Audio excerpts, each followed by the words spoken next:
सियासी तौर पर अगर हम देखना चाहते हैं तो उनकी जो कामयाबी है वो हो चुकी है।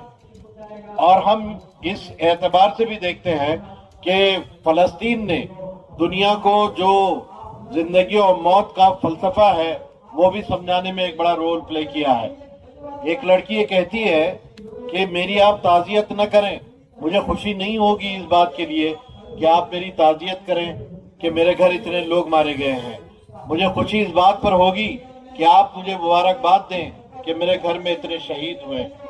ये जो सोच है, इस सोच को दुनिया की कोई ताकत हरा नहीं सकती और ये सोच इंशाअल्लाह दुनिया के ऊपर गलबा हासिल करके रहेगी। ये एक वेस्ट बैंक के एक वाक़ये को बयान करते हुए मैं इस प्रोटेस्ट में वो तमाम मुतालिबात जो मुझसे पेशरो लोगों ने किए हैं तमाम का साथ देते हुए यहाँ पर उस वाक़ये के बाद अपनी गुफ्तगू को खत्म करना चाहता हूँ। वेस्ट बैंक के अंदर एक लड़की के बारे में आता है कि एक लड़की जो निकाब पोश थी वो जा रही थी और फलस्तीनी किसी सोल्जर ने उसके निकाब को खींचने की कोशिश की। उसने रेजिस्ट किया, उसके नतीजे में उसको शूट कर दिया गया।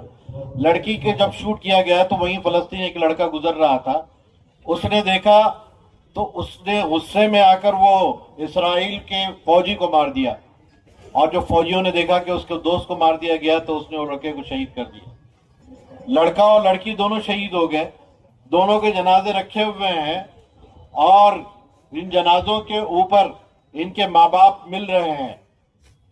लड़के का बाप लड़की के बाप से कहता है कि अगर तुम मुनासिब समझो तो मेरी एक दरख्वास्त को कबूल कर लो। लड़की का बाप सुनता है, कहता है क्या बात है? कहा कि अगर तुम मुनासिब समझो तो अपने लड़की का हाथ मेरे लड़के के लिए दे दो और यहाँ आज हम निकाह पढ़वा दें। वो कहता है कि अजीब बात है कि लाशें पड़े हुए हैं और तुम निकाह की बात करते हो। तो उन्होंने कहा कि क्या तुमने कुरान नहीं पढ़ा है जिसमें बात कही गई थी कि जो अल्लाह की राह में मारे जाते हैं वो शहीद होते हैं, वो अल्लाह से रिस्क पाते हैं, तुम्हें उनका शऊर नहीं है, वो जिंदा होते हैं। ये बात जब उन्होंने कही तो दोनों का निकाह पढ़ाया गया और तदफीन उसके बाद अमल में आई। मैं आपसे कहना चाहता हूं कि जिंदगी और मौत की ये फलसफा जितने अमली एतबार से फलस्तीन ने दुनिया को बताया है, इससे आसान तरीका और कोई नहीं है।